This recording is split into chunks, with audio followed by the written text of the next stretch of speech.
झील के आसपास एक और बाबा मिले जो साल के 6 महीने यहीं रहते हैं।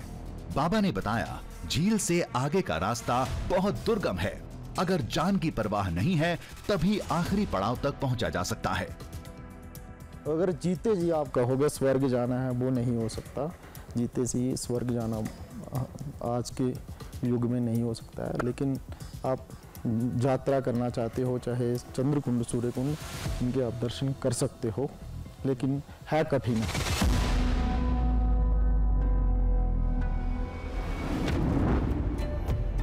कई बड़ी मुश्किलों का सामना करके ये बाबा उस अंतिम छोर तक पहुंचे थे। हमने पूछा क्या दिखा था, फिर जो पता चला उसे सुन हम चक्कर खा गए।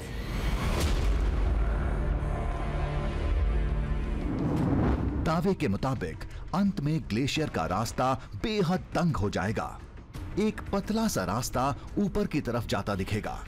वहीं बर्फ की बनी प्राकृतिक सीढ़ियां हैं जो अब टूट चुकी हैं, केवल अवशेष बचे हैं।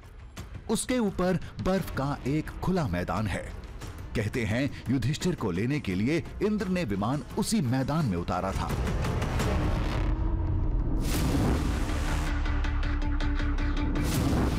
जो आज तक नहीं हुआ वो अब होगा। पहली बार कोई टीवी कैमरा सतोपंथ झील से आगे जाएगा, स्वर्गारोहिणी के अंतिम छोर तक, स्वर्ग की सीढ़ी के बेहद करीब। जो स्वर्गारोहिणी का असल रास्ता है वो दरअसल इस सतोपंथ झील के बाद ही शुरू होता है, और ये वो रास्ता है जिस पर कोई जाता नहीं है, जिसे लेकर कोई तस्वीर दुनिया के सामने नहीं। और ऐसा इसलिए क्योंकि उसकी कोई जानकारी दुनिया के सामने अब तक आ नहीं पाई है। लेकिन आज हम कोशिश कर रहे हैं कि सतोपंथ के आगे जो स्वर्गारोहिणी का असल रास्ता है उसका दृश्य हम आपको दिखा पाएं।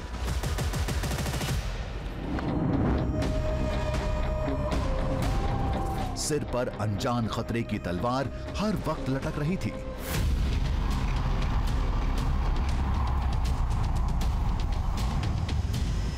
कोई तो बड़ा खतरा होगा, तभी लोग इससे आगे नहीं जाते होंगे।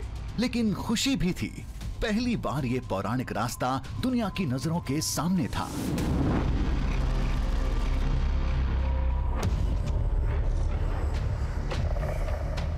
इसके पार इंसानी कदम नहीं पड़ते हैं, ये समझने के लिए बस आपको मेरे दाएं और बाएं ओर नजर घुमाने की जरूरत है। इस ओर देखिए, आपको लश ग्रीन पूरा का पूरा पहाड़ नजर आएगा, जहां प्रकृति की खूबसूरती नजर आती है। और दूसरी ओर आप देखिए, बिल्कुल बंजर आपको जमीन नजर आएगी। ऐसा लगता है कि जैसे प्रकृति के क्रोध के सारे दृश्य ये खुद में समेटे हुए हैं।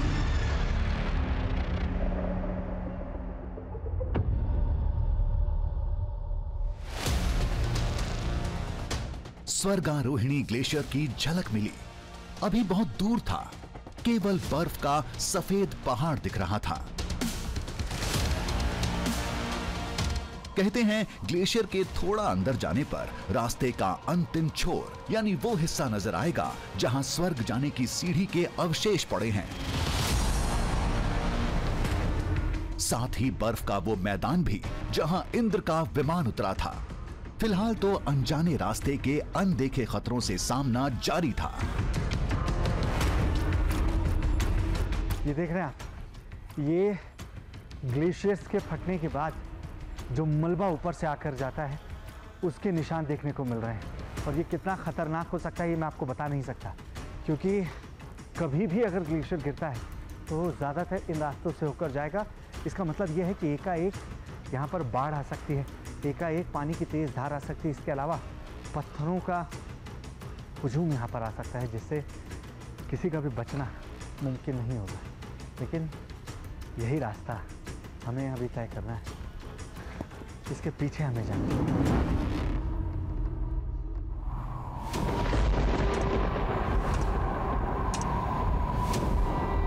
बादलों की गड़गड़ाहट सुन दिल कांप गया। ये आवाज नए जोखिम को जन्म दे रही थी।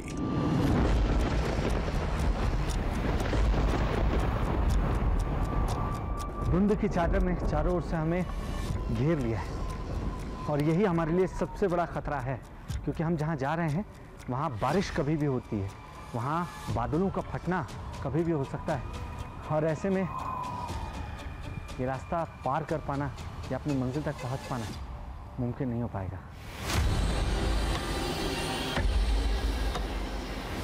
हमारे चारों तरफ ग्लेशियर के पहाड़ थे। बादलों की गड़गड़ाहट उसे तोड़ देती है। अगर कोई बड़ा हिस्सा टूटा वो हमें बहा सकता था, लेकिन हम सधे कदमों से बढ़ते रहे।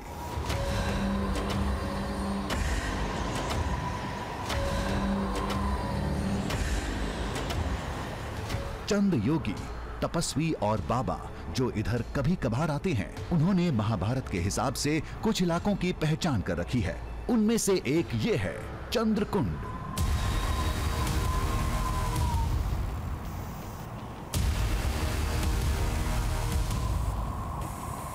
अब जो दृश्य आप देख रहे हैं, आगे जो दृश्य आप देखने वाले हैं, ये पहली बार भारतीय टेलीविजन पर कोई भी देखने वाला है, क्योंकि जिस जगह पर मैं खड़ा हूं या आगे जहां मैं जाने वाला हूं, वहां आज से पहले कोई टेलीविजन कैमरा नहीं पहुंचा था। यहां सिर्फ TV9 भारतवर्ष की 3 दृश्य पहुंची हुई है। मेरे पीछे ये आप गोल आकृति देख रहे हैं, जिसमें बीच से एक पानी की धार बह रही है। दरअसल ये चंद्रनुमा आकृति है। माना यह जाता है कि जिस तरीके से चंद्रमा अपना रूप धारण करते हैं, उसी तरीके से ये कुंड भी रूप धारण करता जाता है। ये चंद्रकुंड है।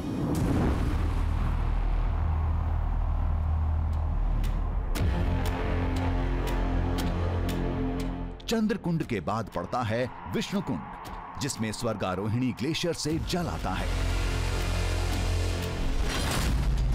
इन जगहों के बारे में हमें उन दोनों बाबा ने बताया था जो हमें रास्ते में मिले थे।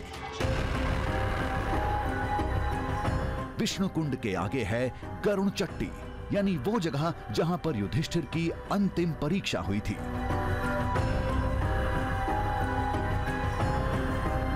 ये वो जगह है जहां पर युधिष्ठिर जी से ये परीक्षा के लिए पूछा गया कि आगे स्वर्ग के लिए सिर्फ एक जीव ही जा सकता है, या तो आप या तो आपका श्वान।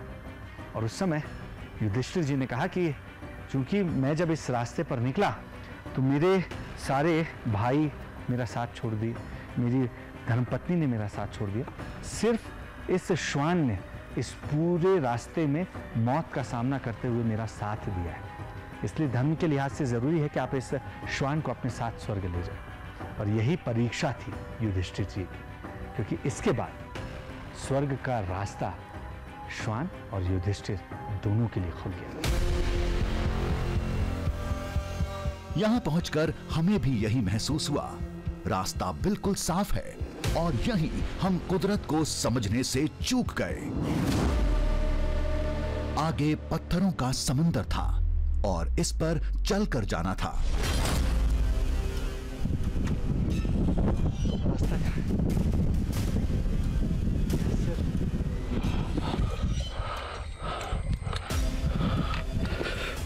चारों तरफ विशाल ग्लेशियर, बीच में पथरीला रास्ता। अगर ग्लेशियर टूटकर गिरे तो भागने का मौका भी नहीं मिलेगा।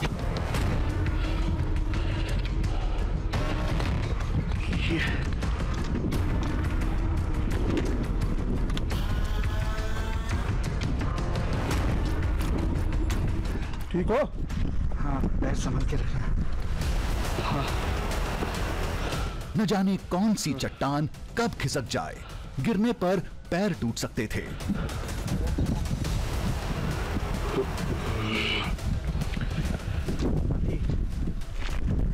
पैरों को सीधा रख पाना भी मेरे लिए मुश्किल हो रहा है।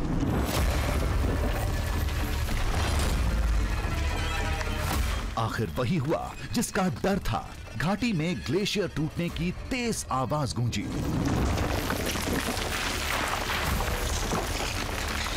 वहां ग्लेशियर गिर रहा है। आवाज सुनी तुमने? वहां ग्लेशियर के गिरने की आवाज आई है, बहुत तेज। गिरा गिरा गिरा। आगे मत बढ़ना, रुके रहो। अगर भाग्यशाली रहे तो वो इधर नहीं आएगा। अब हम सिर्फ भाग्य के भरोसे यहाँ इंतजार कर सकते हैं। बहुत तेज आवाज थी, जैसे कोई बम फटा हो।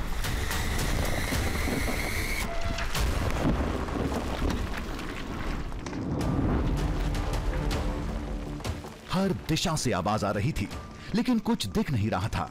कुछ देर बेबस खड़े रहे।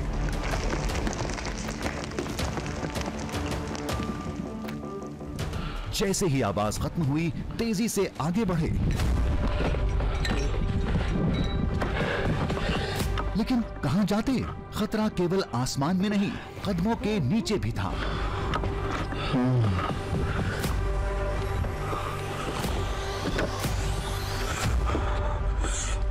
मैं अगर आपसे ये कहूं कि मैं इस वक्त ग्लेशियर पर खड़ा हूं तो शायद आपको यकीन ना हो, लेकिन चारों तरफ जब आप नजर डालेंगे तब देखेंगे कि बड़े बड़े ग्लेशियर हैं जिनके ऊपर हजारों टन वजनी पत्थर टिके हुए हैं। और जो सबसे डराने वाली बात ये है वो ये है कि ये ग्लेशियर कभी भी फटते हैं। हम जब चल रहे हैं तो हमें आसपास से लगातार ग्लेशियर के फटने की आवाज़ आ रही है। देखिए वो फट गई, देखा, ग्लेशियर के फटने की आवाज़ है। और ये अगर यहाँ हो रहा है तो ये कभी भी नीचे धंस सकते हैं। निकलो जल्दी, निकलो जल्दी, निकलो। चल चल चल। ये कब कहाँ कैसे होगा कोई नहीं जानता है, लेकिन नहीं, इस साइड से नहीं, उधर से चलो जहाँ ज़्यादा स्ट्रॉन्ग दिख रहा है।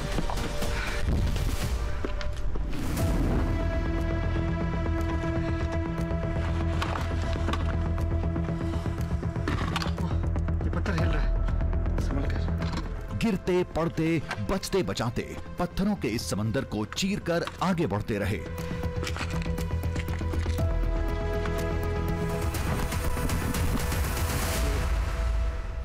इस तरह हम स्वर्गारोहिणी ग्लेशियर के काफी करीब पहुंच गए, जिसमें स्वर्ग की सीढ़ी के अवशेष होने का दावा किया जाता है।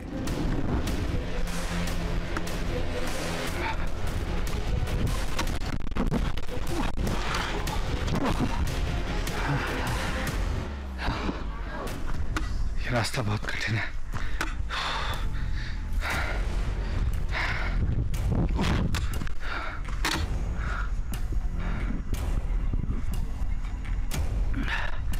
दोनों तरफ खाई है, बीच में ये पतला रास्ता आपको तय करना है। भारतीय टेलीविजन के इतिहास में पहली बार कोई कैमरा इस दृश्यम को कैद कर रहा था। हम सतोपंथ से 6 किलोमीटर आगे थे, उस पगडंडी पर, दावे के मुताबिक जिस पर चलकर युधिष्ठिर और उनका स्वान स्वर्ग पहुंचे थे। मौसम की लुकाछिपी के बीच कुछ देर बाद हम स्वर्गारोहिणी ग्लेशियर में थे। ये ग्लेशियर जो हमें नजर आ रहा है, ये स्वर्गारोहिणी ग्लेशियर ही है। हालांकि अभी ऊपर का कोई भी दृश्य हम आपको नहीं दिखा पा रहे हैं। वजह कोहरे का होना है, बादलों का होना है।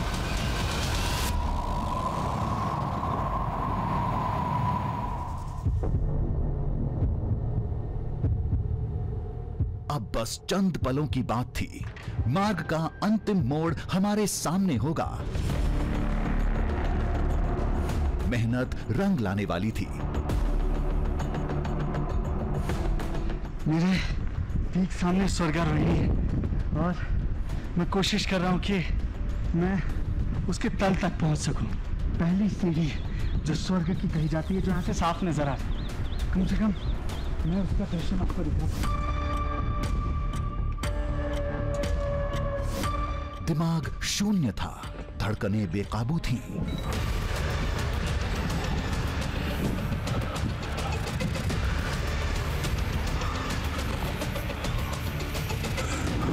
कदम कांप रहे थे। इन पलों को कैसे बयां करते, शब्द नहीं सूझ रहे थे, क्योंकि सामने आने वाला था भारतीय टीवी इतिहास में पहली बार स्वर्ग की सीढ़ियां साक्षात। नीचे बैठकर देखने वाला।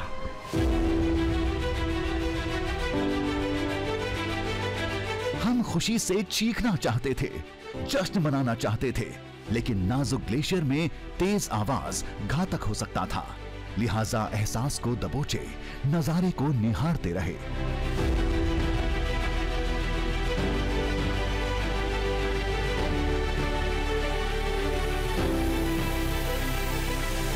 ये बिल्कुल मुमकिन नहीं था। मुझे अपनी आंखों पर यकीन नहीं हो रहा है, लेकिन जिस तरीके से 24 कैरेट सोना खरा होता है, ये बात भी उतनी ही खरी सच है।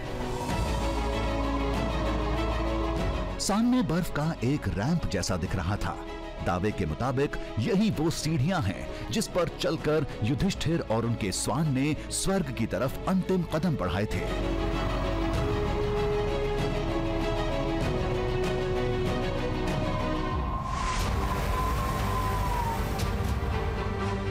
कहते हैं पहले यहां सीढ़ियां रही होंगी, अब उसके अवशेष रह गए हैं। फिर भी सीढ़ियों जैसा कुछ आकार दिख रहा था। आप गिन सकते हैं, सबसे पहली सीढ़ी, सबसे नीचे सबसे बड़ी जो दिख रही है, उसके ऊपर दूसरी सीढ़ी, तीसरी सीढ़ी, और उसके बाद सीढ़ी का रूप बिगड़ता जाता है। कुछ योगियों का दावा है पहले सीढ़ियां साफ दिखती थीं, लेकिन कलयुग के बढ़ने के साथ वो टूटकर बिखरती चली गईं। ये सबसे नीचे पहली सीढ़ी, और उसके बाद दूसरी सीढ़ी साफ नजर आती है, तीसरी सीढ़ी साफ नजर आती है। फिर वहां पर माना यह जाता है कि कलयुग की वजह से सीढ़ियां टूट गई। सीढ़ियों का रास्ता एक मैदान पर खत्म हो रहा था। मान्यताओं के मुताबिक यही वो जगह थी जहां इंद्र का विमान स्वर्ग से धरती पर उतरा था।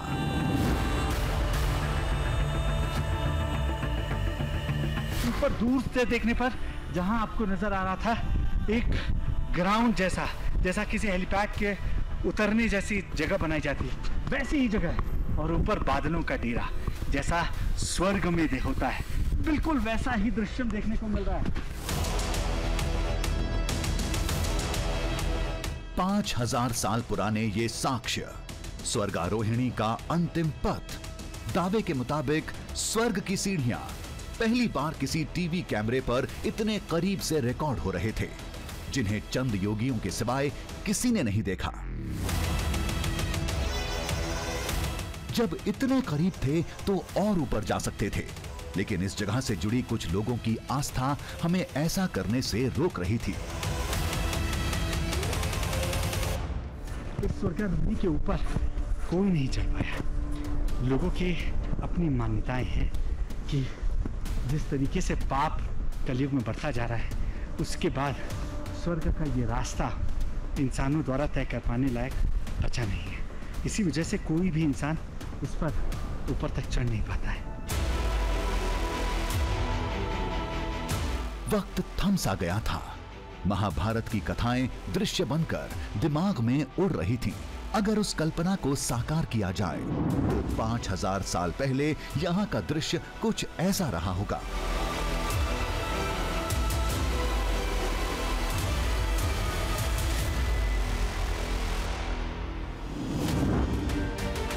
चेहरे पर विजय का भाव था। जो आज तक कोई नहीं कर पाया, उसे हमने कर दिखाया।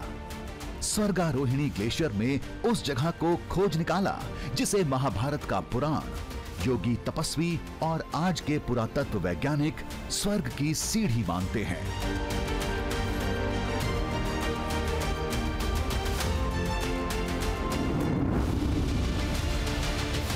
हमने जो भी देखा, जाना, समझा, उस पर जानकारों की मुहर लगनी अभी बाकी थी।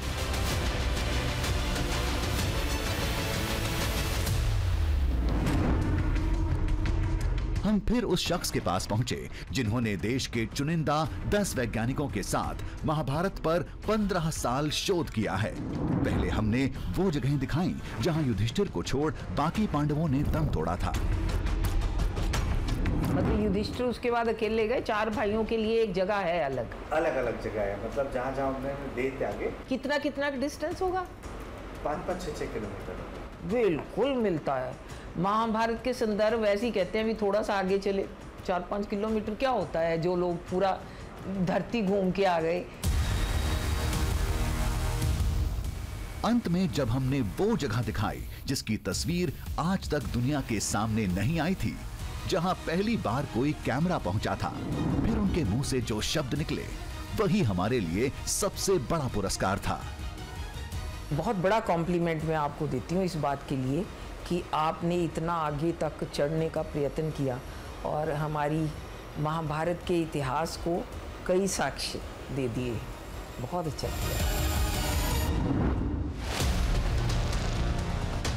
इस बार दृश्यम का खोज एक खेल बन गया था जिसमें जीत भी हो सकती थी और हार भी, लेकिन हिम्मत और मेहनत की कलम से हमने एक नया इतिहास रचा और खोज निकाला स्वर्गारोहिणी के उस हिस्से को जिसे दुनिया स्वर्ग की सीढ़ी कहती है।